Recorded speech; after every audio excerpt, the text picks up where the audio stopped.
கர்த்தருடைய பரிசுத்த நாமத்திற்கு ஸ்தோத்திரம். இன்னைக்கு நம்ம சியோன்ங்கிற தொடர் செய்தியை இன்னைக்கு தியானிக்க இருக்கிறோம். யோகத்தோடு இந்த செய்திக்குள்ளே கடந்து செல்வோம். செங்கடல் தனை நடுவாய் பிரித்த எங்கள் தேவனின் கரமே, தாங்கியதை நாள் வரையில் தயவாய் மாதயவாய், தயவாய் மாதயவாய், நன்றியால் பாடிடுவாம். ஆமென். நன்றியால் பாடிடுவாம்.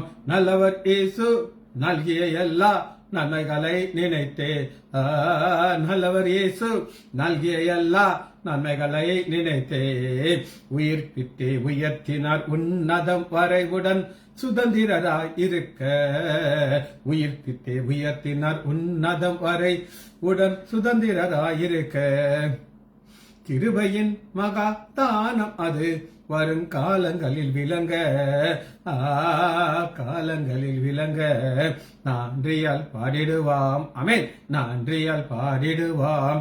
நல்லவர் இயேசு நல்கிய எல்லா நன்மைகளை நினைத்தே, ஜீவனை தியாகமாய் வைத்த பலர் கடும் சேவையில் மரித்தார், ஜீவனை தியாகமாய் வைத்த பலர் கடும் சேவையில் மரித்தார், சேர்ந்து வந்து சேவை புரிந்து சோர்ந்திடாது நிற்போம், சோர்ந்திடாது நிற்போம், சேர்ந்து வந்து சேவை புரிந்து சோர்ந்திடாது நிற்போம், சோர்ந்திடாது நிற்போம், நன்றியால் பாடிடுவாம். ஆமென். நன்றியால் பாடிடுவாம்.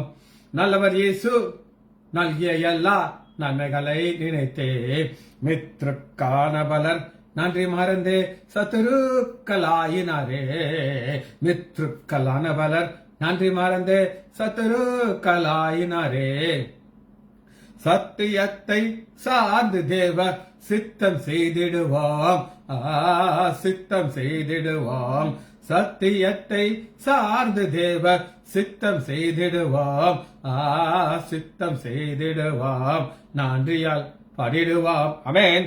நன்றியால் பாடிடுவாம். நல்லவர் இயேசு நல்கிய எல்லா நன்மைகளை நினைத்தே, அழைக்கப்பட்டோரே நீர் உன்னத அழைப்பினை அறிந்தே வாழ்ந்திடுவீர், அழைக்கப்பட்டோரே நீர் உன்னத அழைப்பினை அறிந்தே வாழ்ந்திடுவீர், அளவில்லா திரு ஆக்கம் அதை நீர் அவனியோர் கழிப்பீர், அவனியோர் கழிப்பீர், நன்றியால் பாடிடுவாம். ஆமென். நன்றியால் பாடிடுவாம். நல்லவர் இயேசு நல்கிய எல்லா நன்மைகளை நினைத்தே, சீயோனை பணிந்துனை கிறிஸ்தேசு ராஜனாய் சீக்கிரம் வருவார், சீயோனை பணிந்துனை கிறிஸ்தேசு ராஜனாய் சீக்கிரம் வருவார், சிந்தை வைத்தே சாந்திக்கவே சியோனின் ராஜனையே, சியோனின் ராஜனையே, சிந்தை வைத்தே சாந்திக்கவே சியோனின் ராஜனையே, சியோனின் ராஜனையே, நன்றியால் பாடிடுவாம். ஆமென். நன்றியால் பாடிடுவாம். நல்லவர் இயேசு நல்கிய எல்லா நன்மைகளை நினைத்தே, இயேசுவின் நாமத்தினால் ஜெபங்களை பிதாவே. ஆமென். கர்த்தருடைய பரிசுத்த நாமத்திற்கு ஸ்தோத்திரம். லீலா பிரைஸ்லார், நாகரத்னம் அம்மாள் பிரைஸ்லார், ஆரோக்கியராஜ் பிரதர் பிரைஸ்லார். ஒரு புதிய செய்தியை ஆரம்பிக்கிறோம். தலைப்பு சியோன். இந்த செய்திக்கு ஆதாரமான வசனம் ஏசாயா 35வது அதிகாரம் 10வது வசனம். ஏசாயா 35:10 இதான் திருக்குறள் வார்த்தை. கர்த்தரால் மீட்கப்பட்டவர்கள் திரும்பி ஆனந்த களிப்புடன் பாடி சியோனுக்கு வருவார்கள், நித்திய மகிழ்ச்சி அவர்கள் தலைமையில் இருக்கும், சந்தோஷமும் மகிழ்ச்சியும் அடைவார்கள், சஞ்சலமும் தவிப்பும் ஓடி போகும். சரி, இதுல 3 காரியங்கள் இருக்கு. 1 2 3. 3ல எது விசேஷமானது அப்படின்னு நீங்க சொல்லணும். ஆரோக்கியராஜ் இருக்காரு, லீலா இருக்கு, நாகரத்னம் இருக்கு. சரி, 3 காரியத்தை நான் உங்களுக்கு காட்ட போறேன். நம்பர் 1 என்ன அப்படின்னு கேட்டீங்கன்னா, அவர்கள் தலையின் மேல் சந்தோஷமும் மகிழ்ச்சியும் அடைவார்கள். தலை மேல சந்தோஷம் மகிழ்ச்சி, இது உங்களுக்கு பிடிக்குமா? அல்லது சஞ்சலமும் தயிர்ப்பும் ஓடி போகிறது பிடிக்குமா? 3வது,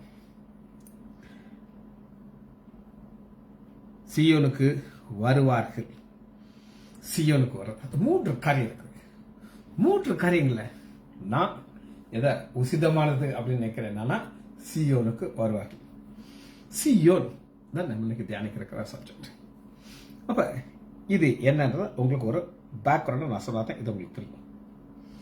இஸ்ரேல் மக்கள் ஒரு வணங்கா கழுத்துள்ள மக்கள், கடினமானவர்கள். என்ன சொன்னாலும் அவங்க செய்யத்தான் செய்வாங்க. அப்படி இருக்கிற ஒரு கூட்டத்தார நம்ம பார்க்கிறோம். அப்படி இருக்கிற கூட்டத்தாரர் எங்க இருக்காங்கன்னா 7 வெட்டாந்தரை தண்ணீர் தடாகமும். வெட்டாந்தரை மாதிரி இருந்துச்சு, வறண்ட நிலம். வெட்டாந்தரை வறண்ட நிலம் வலுசபம் தாவரிக்கிற இடத்துல அவங்க இருந்தாங்க. காரணம் என்ன அப்படின்னு கேட்டீங்கன்னா, இவங்களை ஆண்டவர் துரத்திட்டார். எப்படி துரத்தினார் அப்படின்னு நீங்க கேட்டீங்கன்னா 2 வகையா துரத்துறாரு. அது அவங்களுக்கு வசனத்திலிருந்து காற்று. அப்பதான் இது அவங்களுக்கு புரியும். ஆண்டவருடைய கோபம் இவர்கள் மேல் வந்துச்சு. இந்த கோபம் வந்து அதுல எப்படி அந்த கோபம் மாறுது அப்படின்னு கேட்டீங்கன்னா, உபாகமம்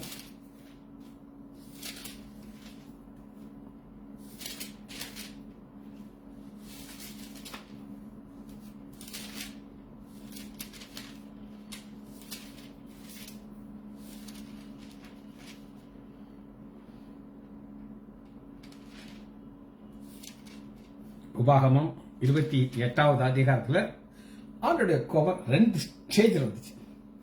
முதல்ல உபாகமம் 28வது அதிகாரம் 31 வசனத்துல 32, உன் குமாரரும் உன் குமார்த்தியும் அந்நிய ஜனங்களுக்கு ஒப்பு கொடுக்கப்படுங்கள், அவர்களை காண உன் கண்கள் நாள்தோறும் பலன் இல்லாமல். இப்போ ஒரு ஜனம் அப்படின்னா எகிப்தியர்கிட்ட ஒப்பு கொடுக்கிறார்கள், அல்லது பாபிலோன் தேசத்தை ஒப்பு கொடுத்து 70 வருஷம் நீ அங்கதான் இருக்கணும். ஆனா 70 வருஷம் முடியும் போது அந்த திரும்ப கூட்டிட்டு வரும். இது ஒரு வகையில் தன்னுடைய கோபத்தை காட்டுறோம். 2வது அதே 28வது அதிகாரம் 64 வசனத்துல இது 2வது வகையில கோபம். அப்படியே குரூப்பா எங்க கூட்டிட்டு போவாரு? பாபிலோன். சரியா இருக்கும். ஆனா 70 வருஷம் முடிஞ்ச உடனே கோரேஸ்ங்கிற ஒரு ராஜா எழுப்பாரு, திரும்ப கூட்டிட்டு போவாரு. ஆனா இங்க அப்படி கிடையாது. கோபம் வருது, அடிக்கிறாரு, உலகம் எங்கு சிதறி போறாங்க. வாசிப்போமா? 64 வசனம், கர்த்தர் உன்னை பூமியின் ஒரு முனை துவங்கி பூமியின் மறுமட்டம் இருக்கிற எல்லாருமே சிதறிப்பாங்க. அங்கே நீ எல்லா ஜனங்களும் சிதறிப்பாங்க. உன் பிதாக்கள் அறியாத மரம் கல்லுமா நந்திச்சு. இப்ப இதுதான் அங்க செஞ்சாங்க. அந்த தெரிச்ச போ நீங்க போய் இருந்துக்கோ அப்படின்றாங்க. தேவனுடைய கோபம். ஆனா தேவனுடைய கோபம் முடியுது. தேவனுடைய கோபம் முடிந்த உடனே இது என்ன அப்படின்னு கேட்டீங்கன்னா, இது டேனியல் பாஸ்டர் சொன்னாரா? டேனியல் பாஸ்டர் இல்ல தம்பி, இது யார் சொன்ன? பாஸ்டர், நம்ம pastor Joe Daniel. Joe Daniel தான் அப்படி போட்டிருக்கீங்க. சரி, வெரி குட். அவருடைய மெசேஜ் தான் இது. 100% அதான் இது. அவர் சொன்ன, நான் நினைக்கிறேன் உங்களுக்கு சொன்னேன், நான் சொல்லுவேன் சொல்லி. ஆனா அவர் ஒண்ணு சொன்னாரு, நான் தொடர் செய்தியா உங்களுக்கு சொல்றேன். ரைட் தம்பி, நீ நோட் பண்ணதுக்கு ரொம்ப சந்தோஷம். சரி, இப்ப அவங்க ரிட்டர்ன் வர்றாங்க. ரிட்டர்ன் வரத்தான் 35வது அதிகாரம் 1 வசனம், வனாந்தரமும் வறண்ட நிலமும் மகிழ்ந்து. ஏன் வனாந்தரமும் வறண்ட நிலமும் அது மகிழ்ந்து அப்படின்னு கேட்டீங்கன்னா, இங்க கிபி 70ல துரத்தாச்சிட்டாங்க.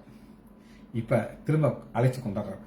அழைச்சு வரும்போது அது ஃபுல்லா எப்படி ட்ரை லேண்ட் ஆயிடுச்சு, சதுப்பு நிலமா மாறிடுச்சு. அநேக விவசாயம் பண்ணாலும் அது காது மண்ணு மரமாச்சு. ஆனா இப்ப இவங்க திரும்ப வரும்போது செழிப்பும் கூட வருது. அதனாலதான் ஏசாயா 35வது, அது மிகுதியாய் செழித்து பூரித்து ஆனங்கள் பாடும், லிபனோன் மகிமை கார்மேல் சார்மனுடைய அலங்காரம் அதற்கு அளிக்கப்படும். அவர்கள் கர்த்தருடைய மகிமையும் தங்கள் தேவனுடைய மகத்துவத்தையும் காண்பார்கள். இவர்கள் காண முடியாதபடி அடிமையாக. ஆனா என்று திரும்ப கொண்டு வந்து அந்த தேசத்துல கொண்டத உடனே செழிப்பு கூடயே வருது. 3வது வசனம் ஏசாயா 35:3. இப்ப நான் உங்களுக்கு பேக்ரவுண்ட் காட்டுறேன். கீ வசனத்தை உங்களுக்கு காமிச்சிட்டேன். கீ தளர்ந்த கைகளை திடப்படுத்தி தள்ளாடுகிற முழங்களை பலப்படுத்துங்க. தளர்ந்த கைகளை பலப்படுத்தி அப்படின்னா என்ன அப்படின்னு கேட்டீங்கன்னா, எடுத்துக்கோங்க, தானியல் எடுத்துக்கோங்க. தானியல் ஒரு அடிமை தேசத்தில் இருக்காரு. அப்ப என்ன நடக்குது அப்படின்னு கேட்டீங்கன்னா, 9வது அதிகாரம் தானியல் எரேமியா புக் எடுக்கிறார். எடுத்து அவர் வாசிக்கிறார். 2வது வசனம், தானியேலாகிய நான் எருசலேமின் பால் கடிப்புகள் நிறைவேற 70 வருஷம் சொல்லுகிற வார்த்தைகளை தொகையோடு புஸ்தகங்களை அறிந்து கொண்டேன்.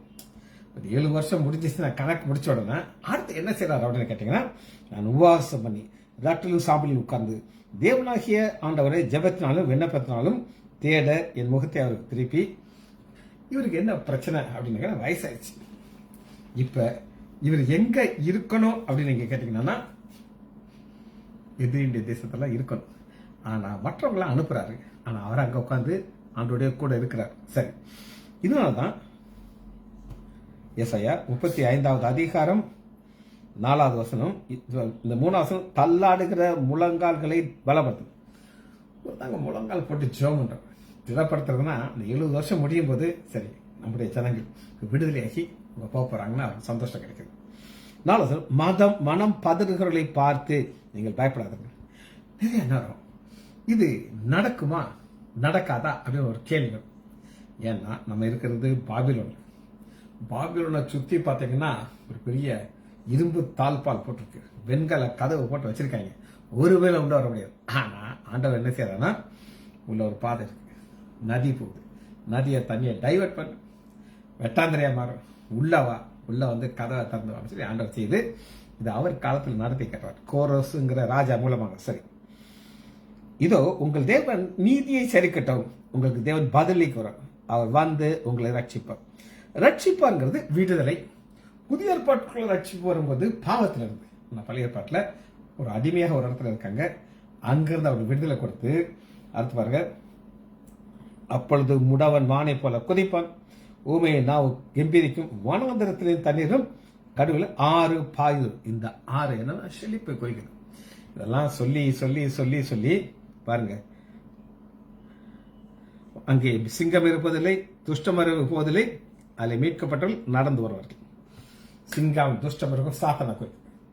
இப்பதான் நம்ம பார்த்த கீ வார்த்தை திருமணம் சொல்றோம். பேக்ரவுண்ட் உங்களுக்கு காமிச்சு இப்போ உங்களுக்கு அது இன்னும் நல்லா புரியும். பாருங்க, கர்த்தரால் மீட்கப்பட்டவர்கள் திரும்பி ஆனந்தக்கள்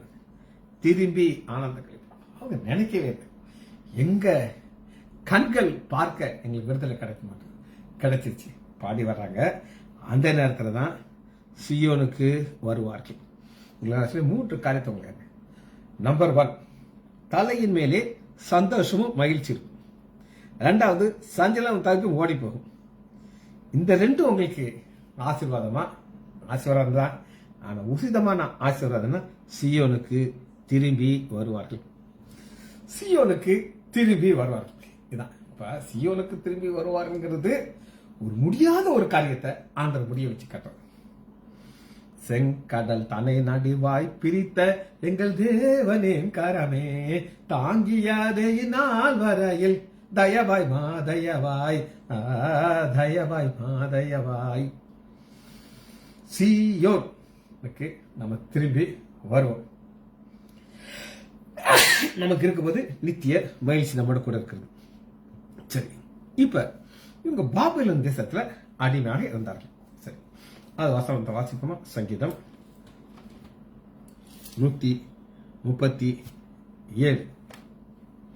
சங்கீதம் 137வது அதிகாரம் முதல் வசனத்தை வாசிப்போம். பாபிலோன் 6 அருகே நாங்கள் உட்கார்ந்து அங்கே சியோனை நினைத்து அழுதோம். Past memories. நிறைய நேரங்கள் நமக்கு எது ரொம்ப கஷ்டமா இருக்கும் அப்படின்னு நம்முடைய இழப்பு, அதுக்கு நமக்கு திரும்ப கிடைக்க முடியாத ஒரு இழப்பு வரும்போது அவ்வளோ ஒரு கஷ்டமா இருக்கும். இவங்க தகப்பனார இங்க 90ல் ஆக்சிடென்ட் நாங்கள் இழந்தோம். அன்னைக்கெல்லாம் பார்த்தீங்கன்னா நாங்கள்லாம் சின்ன பசங்க. அஃப்கோர்ஸ் நான் எம்பிபிஎஸ் முடிச்சிருந்தேன், நான் ஆர்த்தோ முடிச்சிட்டேன், நான் டிஆர்த்தோ முடிச்சேன், நான் ஒரு சர்ஜன். ஆனாலும் எங்களால் தாங்க முடியல. ஒருத்தர் வந்து சொல்றாரு, சார் உங்க நர்ஸ் எல்லாம் வேலையை விட்டு வீட்டுக்கு அனுப்புங்க சார், இனி பேசனா வரமாட்டாங்க அப்படி உள்ள குத்துறாரு. நான் சின்ன ஒண்ணுமே சொல்ல முடியல என்னால. ஆனா கொஞ்ச நாளே ப்ராக்டிஸ் பிக்கப் பண்ணி எங்க வெளியில போர்டு போட்டேன், வேலைக்கு நர்ஸுகள் தேவை வச்சது. அவர் பார்த்துட்டு ஒண்ணுமே சொல்லலை. இப்படி பல பாடுகள், ஒரு இழப்பு, ஒரு உயிர் போயிடுச்சு எங்க குடும்பத்தில். ஆனா அதே நேரத்துல இன்னொரு இழப்பையை காட்டு இதை விட மோசமானது. இது யார் அப்படின்னு கேட்டேன், என்னுடைய அம்மாவுடைய கூட பிறந்த அக்கா, பெரியம்மாவுடைய மாப்பிள்ளை. அவர் ஒரு வக்கீல், தக்கலைங்கிற ஊர்ல நம்பர் 1 வக்கீல். அவர் எவ்வளவு ஒரு நல்ல மனிதன் தான். அநேக கேஸ அவர் ஆர்கியூ பண்ணாமலே அப்படியே அவுட் ஆஃப் கோர்ட் செட் பண்ணி அப்படியே அனுப்பிடுவார். எல்லா ஜட்ஜுக்கும் அவரை பிடிக்கும். ஆனா அவர்கிட்ட 2 கெட்ட வழக்கம் இருந்துச்சு. ஒன்று ஸ்மோக்கிங், ஒன்று சீட்டு, கச்சேரி அப்படின்னு. அவர் வீட்டுக்கு வர்றது ரொம்ப ரேராக தான் வருவார். முக்கால்வாசி நேரம் அவங்க சீட்டில் வந்துருப்பார். சிகரெட் குடிச்சிட்டு சீட்டில் இருக்கும். காலையில் கோர்ட்டில் போய் அந்த 2 வேலையை பார்ப்பாரு. வக்கீல் குமாஸ்தாக்கு தான் எல்லாம் தெரியும். இவர் நல்ல மனுஷன், வாழ்ந்தார். ஒரே ஒரு அட்டாக் வந்துச்சு, ஸ்பாட்ல இறந்துட்டார். அந்த குடும்பத்தில் அப்ப அவங்க கடைசி பையனுடைய வயசு 5 வயசு. மூத்த பையன் வக்கீலுக்கு ஜாயின் பண்ணிட்டாரு.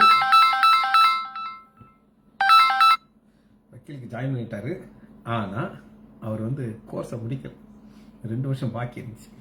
இந்த 2 வருஷம் பாக்கி இருந்தனால அத்தனை கேஸும் வேற ஆள் போச்சு. இவர் மட்டும் அவங்க அப்பா கூட இருந்து அந்த கேஸ் எல்லாம் ஸ்டடி பண்ணி எங்களுக்கு கிடைச்ச மாதிரி அத்தனை ப்ராக்டிஸ் எங்களுக்கு வந்திருக்கும். ஆனா எங்களுக்கு பாருங்க, எங்களுக்கும் அவங்களுக்கு ஒரு வித்தியாசத்தை கொடுத்தாரு. சரி, அது ஒரு பக்கம் இருக்கு. அது இழப்பு. அந்த இழப்பை தான் நம்ம இங்க பாக்குறோம். சங்கீதம் 137வது அதிகாரம் அங்க சீயோனை நினைத்து எழுதும். இங்க என்ன பண்றாங்கன்னா ஒரு கீழியும் கிண்டல் நடக்குது. அதாவது இப்ப இவங்கெல்லாம் அடிமையா இருக்காங்கல்ல, அதனால நீ உங்க வசனத்தை வச்சு மங்கள கீதங்களில் சீயோன் பாடல்களை சில எங்களுக்கு பாடி காட்டுங்க சொல்றோம். அப்ப எருசலேம்ல இந்த கீதங்கள் பாடுவாங்கன்னு சொல்லி பாபிலோட நியூஸ் இருக்கு. இவங்க என்ன பண்றாங்க, ஆண்டவரை பாடுறதை விட்டுட்டு விற்கிறதுக்கு போயிட்டாங்க. ஆனா என்ன பிரச்சனை அப்படின்னு கேட்டீங்கன்னா, நாளது கர்த்தரின் பாட்டை அந்நிய தேசத்தில் நாங்கள் பாடுவது எப்படி? அதுங்க பட்டாத்தான் தெரியும். தலைவலியும் காய்ச்சல் எப்படி வந்தா தான் தெரியும், வரலன்னா தெரியாது. இவங்க ஒழுங்கா அங்கே ஆண்டவர் துதித்து துதித்து துதித்து சீயோன் பாடல அங்கேயே பாடிட்டு இருந்தாங்க. அந்த நிலைமை வந்திருக்காது. ஆனா சொல் பேச்சு கேட்கல, அடி வாங்குறாங்க. எருசலேமே, நான் உன்னை மறந்தால் என் வலது கை தொழிலை மறப்பதாக. இதெல்லாம் டயலாக், சினிமா டயலாக் மாதிரி. இவங்க மறந்தாங்க, விட்டுட்டு விக்கிறத போனாங்க. நான் உன்னை நினையாமலும் எருசலேமே முக்கியத்துவம் முயற்சி. இதெல்லாமே இவங்க எப்ப உணர்றாங்க, அத்தனை கைவிட்டு போயிடுச்சு. அடுத்து பாருங்க, கர்த்தாவே எருசலேமின் நாளிலே ஏதோமியர் புத்திரை நினைவு, அவர்கள் அதை இடித்து போட்டார்கள், அஸ்திவாரம் மட்டும் இடித்து போட்டார்கள் சொன்னேன். பாபிலோன் குமார்த்தியை பாலானவளே, நீ எங்களுக்கு உனக்கு பதில் செய்யணும். உன் குழந்தைகளை பிடித்து கண்ணில் போது இது என்னங்க? இதுதான் அவங்களுக்கு இருக்கிற ரியல் ப்ராப்ளம். ஒரு குழந்தை கர்ப்பத்தின் கனி கர்த்தாவும் அது வயிற்றுக்குள்ள இருக்குது. ஆனா எதிரி என்ன செய்யறான், கத்தி வச்சு ஒரு வெட்டி வெட்டுறான், உள்ள இருக்கிற குழந்தைய பிடிச்சு அடிக்கிறான். இது அவங்க செய்யற ஒரு பாடு. இந்த பாதையில போகும்போதுதான் அவங்க நினைச்சு சீயோன் நினைச்சு அழுகிறார்கள். ஆனா ஆண்டவர் என்ன எதிர்பார்க்கிறார் அப்படின்னு கேட்டீங்கன்னா, நீ உன்னுடைய இழப்பு வர்றதுக்கு முன்னாடி வந்து. சரி, இப்ப உங்களுக்கு நான் பேக்ரவுண்ட் காட்டியாச்சு. இப்ப சீயோனை குறித்து வேதத்துல முதல் முறையாக சீயோன்கிற வார்த்தை எங்க வருது? First time. அதான் நம்ம பார்க்கணும். ஃபர்ஸ்ட் டைம் எங்க வருது? 2 சாமுவேல் 5வது அதிகாரம் 6. 2 சாமுவேல் 5:6. தேசத்திலே குடியிருக்கிற எபூசியர் மேல் யுத்தம் பண்ண ராஜாவானவன் தன் மனுஷன் எருசலேமுக்கு போனான். எருசலேம் ஒரு ஊர் யாருடைய கரத்துக்கு இருந்துச்சு அதான் பார்க்க போறோம். எபூசியர் இது ஒரு கூட்டத்தார், கானானியர் கூட்டத்தார். தாவீதினால் கூடாது என்று எண்ணி இவங்க நினைச்சாங்க, தாவீது சும்மா பவர்லாம் ஆலியா அப்படின்னு நினைச்சாங்க. ஆனா நடந்தது என்ன அப்படின்னு கேட்டீங்கன்னா, இது தாவீதால் கூட என்று பிரவேசிக்க கூடாது என்று குருடரும் சப்பானியும் உன்னை தடுப்பறது. அதாவது நாங்கெல்லாம் தேவையில்லை, குருட்டு பழைய சப்பனை தடுத்துறாங்கன்னு சொல்லும்போது, ஆனா அவன் தாவீதின் கோட்டையை பிடித்து அது தாவீதின் நகரமாக மாறிச்சு. ஃபர்ஸ்ட் ஸ்டெப் எழுதிக்கோங்க, தாவீதின் நகரம். இதுவரை தாவீதினுடைய பேரை சொல்ல முடியாது, எபூசியர் கேள்விச்சு. ஆனா தாவீதின் கோட்டை இல்ல, சீயோன் கோட்டை. ஒரிஜினல் நேம் சியோன் கோட்டை. சியோன்கிறது ஒரிஜினலா இது விக்கிரகத்துக்கு இடத்துக்கு பேர். நல்லா கேட்டுக்கோங்க, நான் சொல்லல, பைபிள் சொல்லுங்க. எவன் சாலகத்தின் வழியாக ஏறி எபூசிலையும் தாவீதின் ஆத்மா பயக்கிற சப்பானின் கூடலும் அடிக்கிறானோ அவனை தலைவனா இருப்பான் என்று தான் சொன்னான். உடனே அன்றைய போயிருக்கிறாங்க. அந்த கோட்டையிலே தாவீது வாசம் பண்ணி அதுக்கு தாவீதின் நகரம் என்று பெயரிட்டு தாவீதின் நகரம். அந்த தாவீதின் நகரத்துக்குள்ள வந்த உடனே என்ன ஆசீர்வாதம் இருக்குது கிடைக்குது அப்படின்னு கேட்டீங்கன்னா 12 2 சாமுவேல் 5:12 கர்த்தர் தன்னை இஸ்ரவேல் மேல் ராஜாவாக திடப்படுத்தி கன்ஃபார்ம் பாத்தீங்கன்னா சில விஷயம் கன்ஃபார்ம் ஆகும். இப்ப நான் உங்களுக்கு சொல்றேன், எனக்கு ஒரு பாதையை கொடுத்துருக்கேன், இந்த ஊழியத்தை கொடுத்துருக்காரு. இதுல நான் சந்தோஷமா போயிட்டே இருக்கு. எனக்கு இது அவர் கொடுத்தது. இந்த செய்தி சொல்லுவார்னு எனக்கு தெரியாது. 1ஆம் தேதி காலையில் 7 மணி ஊழியத்தில் போய் எங்க உட்காந்துருக்கோம். எங்க பாஸ்ட் சொன்ன செய்தி அப்படி எழுதி வச்சிருக்கு. இதைத்தான் நான் உங்களுக்கு சொல்றேன். அப்ப ஆண்டவர் ஒரு புது லைட்டை காட்டுறார். இனி நான் உங்களுக்கு தொடர் செய்தி எதுல தான் கொடுப்பேன். பாஸ்ட் ஒன்று தான் சொல்லுறேன், டெய்லி அவர் கொடுக்க மாட்டார். சரியா? இப்ப அடுத்து என்ன நடக்குது அப்படின்னு கேட்டீங்கன்னா, சங்கீதம் 48வது அதிகாரம் அடுத்த பேர் எப்படி மாதம் உங்களுக்கு காட்டுறேன். சங்கீதம் 48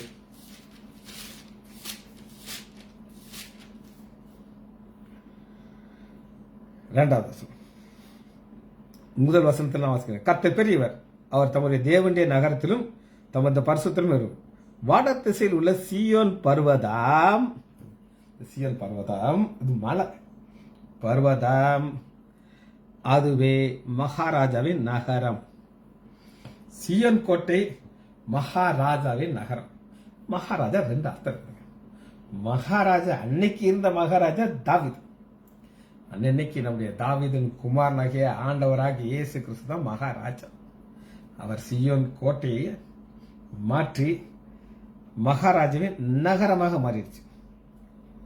ஸ்டெப் எப்படி மாறுது பாருங்க.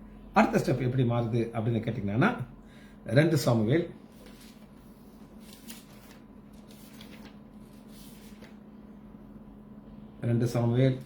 6வது அதிகாரம்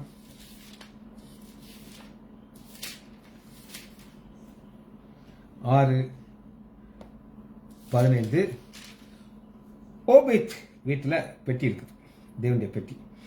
இப்ப தாவீதுக்கு இதை நான் கொண்டு வரணும். தேவனுடைய பெட்டி எங்க கொண்டு வரணும்? எருசலேமுக்கு. 14வது வசனம் 2 சாமுவேல் 6:10 கர்த்தருடைய பெட்டியை சுமந்து பொருள்.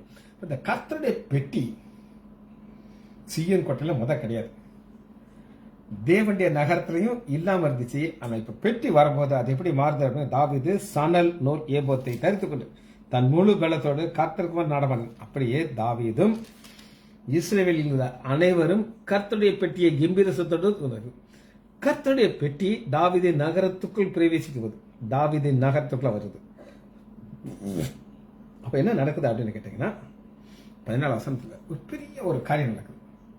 அது என்ன அப்படின்னா, அங்க ஆண்டவருடைய பிள்ளைகள் இஸ்ரேல் மக்களுக்கு தாவீது என்ன செய்யறாரு அப்படின்னு கேட்டீங்கன்னா, அவர்கள் கர்த்தருடைய பெட்டியை சொன்னார். தாவீது போட்ட கூடாரத்துக்கு நிப்பாட்டியாச்சு.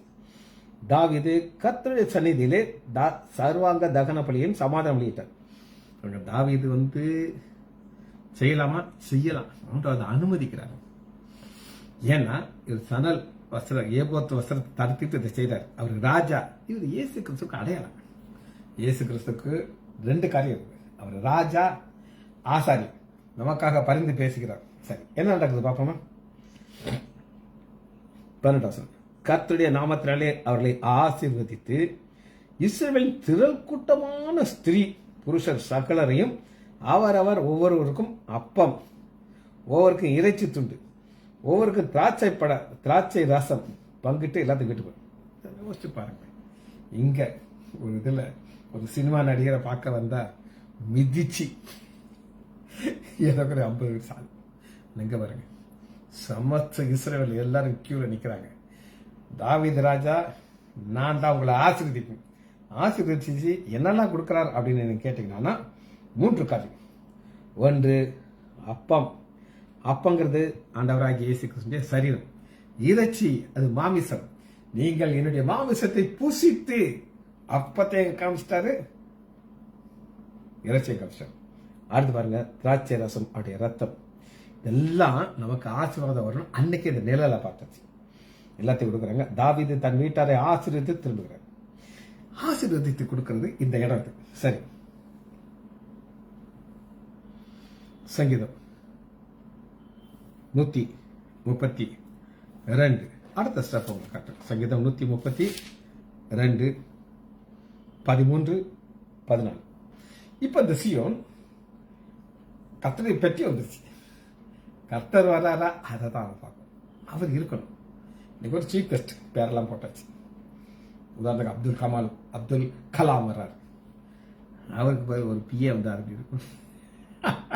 ஒன்றைய பார்க்க காத்து பாருங்க.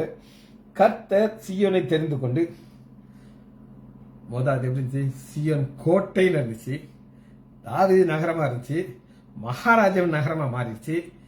காரணம், அது ஏன் மகாராஜாவுடைய நகரம்னா அவர் இங்க இருக்காரு. கர்த்தர் சீயோனை தெரிந்து கொண்டு, அது தமக்கு வாசஸ்தலம் அவருக்கு முடியும். தமக்கு வாசம் அவர் இருக்கிற இடம். நம்பர் 2 கஸ்தூரிமால் என் வீடு. ஜீவனோட இங்கதான் வருவேன். அது சான்ஸே கிடையாது. 14. இது என்றென்றைக்கும் நான் தங்கும் இடம். நான் இதை விரும்பினபடினாலே இங்க வாசம் பண்ணுவேன். நான் அப்பவே எங்க அப்பா சொல்றேன். எங்க அப்பா தான் இந்த வீடை கட்டினார். அவர் இதை விட்டுட்டு போவோம்னு நினைச்சு கட்டியிருப்பாரா, இருப்பு நினைச்சிருப்பாரா? இருப்பு நினைச்சாரு. ஆனா ஒரு நாள் வந்துச்சு, இங்க இருந்து போயிட்டார். தேவனுடைய வாசஸ்தலம் இங்க விரும்புறதுனால அங்க தங்கியிருக்காரு. சரி, இப்ப இதுல புதிய பேர் ஜெருசலேம். இங்கிலீஷ்ல சொல்ல வேணும் எழுத்துக்கோங்க. JERUSALEM. ஜெருசலேம். ஜெருசலேம். எருசாலேம். சாலேம்ன்றது என்னன்னு நம்ம பார்க்க போறோம். இப்ப நான் பார்க்கக்கூடிய சொற்கள் என்னன்னா, எபூசியர் அவங்க தாவீது நகரமாக ஆறதுக்கு முன்னாடி அது வந்து தாவீதின் கோட்டையில் இருந்துச்சு. சாரி, சீயோன் கோட்டை. அந்த சீயோன் கோட்டையில அன்னைக்கு வாழ்ந்த மக்கள் ஒரு விக்கிரத்தை வரணும். அப்படித்தாங்க, அப்பெல்லாம் விக்கிரம் தான் இருந்தாங்க. அதைத்தான் நம்ம பார்க்க போறோம். அன்னைக்கு இருந்த பெயர் என்ன? உர்சலிம். URU. ஒரு டேஷ். உரு தான் அவங்களுடைய பழைய கடவுள். உர்சலிம். SALIM. ஒரு கோடு. URU. ஒரு கோடு. சாலிம். SALIM. இது என்ன அப்படின்னு கேட்டீங்கன்னா, ஃபவுண்டேஷன் ஸ்டோன் ஆஃப் சாலிம். ஃபவுண்டேஷன் ஸ்டோன் அப்படின்னா என்ன அர்த்தம் கேட்டீங்கன்னா, உர் சாலிம். இது எபிரேய வார்த்தை யுர். YERU. யுர். உர். இந்த உருங்கிறது என்ன அப்படின்னு கேட்டீங்கன்னா, அவங்களுடைய ஒரு கடவுள். அந்த கடவுள் பேர் மாலை கடவுள். அப்படி கடவுள் இருப்பாங்க கேட்டக்காக இருந்த மாலை கடவுள். மாலை கண் அப்படின்னு இருக்கும். அந்த மாலை அவர் வந்து அநேகமாக அந்த சாயங்காலம் தான் அவர் கொஞ்சம் ப்ரஷ்அப் ஆகி நைட் டியூட்டிக்கு கிளம்புவார் போலன்னு எனக்கு தெரியாது. அப்போ ஹீப்ரு வார்த்தை ஏர் சாலேம் எழுதிக்கோங்க. YERU. அவங்க கடவுள் பேர் சாலிம். SHALNUM. இது 2 வகையா அன்னைக்கு எழுதியிருக்காங்க. ஒன்று ஷாலிம். SHALIM. ஷாலிம் இப்படியும் கூப்பிட்டுருக்காங்க. ஷாலிம். SHALEM. I ஒரு சிலத்தில் இருக்குது, E ஒரு சிலத்தில். எதுக்கு இவ்வளோ நமக்கு தேவையான கேட்காதீங்க. இது எல்லாமே நெட்ல இருந்து உங்களுக்கு டவுன்லோட் பண்ணி கொடுத்துருக்கேன். தம்பி ஆரோக்கியராஜ் நம்ம பாஸ்டர் இதை சொன்னாரா? எனக்கு பார்த்து சொல்லுவோம். நீ தானே உட்கார்ந்து பாருங்க. இது கானானுடைய கடவுளுடைய பெயர். இந்த ஷாலிம்க்கு வித்தியாசம் என்னன்னா, god of dust. God of dust. தூசி கடவுளாம். தூசி கடவுள் அல்லது மாலை கடவுள். திரும்ப வசனத்தை வாசிச்சு நம்ம இந்த செய்தியை முடிக்க போகிறோம். நம்மளுடைய கீ வார்த்தை எங்க இருந்து வந்துச்சு அப்படின்னு கேட்டீங்கன்னா, ஏசாயா 35வது அதிகாரம் 10வது வசனம். கர்த்தரால் மீட்கப்பட்டவர்கள் திரும்பி. மீட்கப்பட்ட ஒரு கூட்டம் இருக்காங்க. அந்த கூட்டத்தார் யார் அப்படின்னு நாம தான். இந்த செய்தி எல்லாருக்கும் புரியுமா? புரியாது. என்னையா என்னத்தையோ சொல்லிட்டு இருக்காண்டால அப்படின்னு சொல்லி நெட்ல பார்த்து கதை விட்டுட்டு இருக்கான். இன்னும் மீட்கப்படும். ஏன்னா ஆண்டவர் ஒரு காரியத்தை நமக்கு சியோன் நல்லா இருக்குது. சியோன்கிறது இன்னைக்கு முக்காவாசி சபை பேரு சியோன் சபை தான். ஆனா அவங்களுக்கு எந்த சபை எப்படி வந்துச்சு அந்த சியோன் அவங்களுக்கு தெரியாது. அதான் ஆனந்த களிப்புடன் பாடி, ஆனந்த களிப்புடன் பாடி நித்தியத்தினுடைய மகிழ்ச்சி நம்மளோட இருக்கும். ஜெபிச்சு முடிப்போமா? மகா இரக்கமும் கிருபையுமுள்ள பிதாவே, துதிக்கிறோம் ஐயா. புதிய செய்தியை நீர் எங்களுக்கு கொடுத்ததுக்காக நன்றி ராஜா. பிள்ளைகள் ஒவ்வொருவரையும் என் ஆண்டவராகிய இயேசு கிறிஸ்துவின் நாமத்தினாலே ஆசீர்வதிக்கிறேன். இயேசுவின் நாமத்தினால் ஜெபங்கள் பிதாவே. ஆமேன், ஆமேன், ஆமேன்.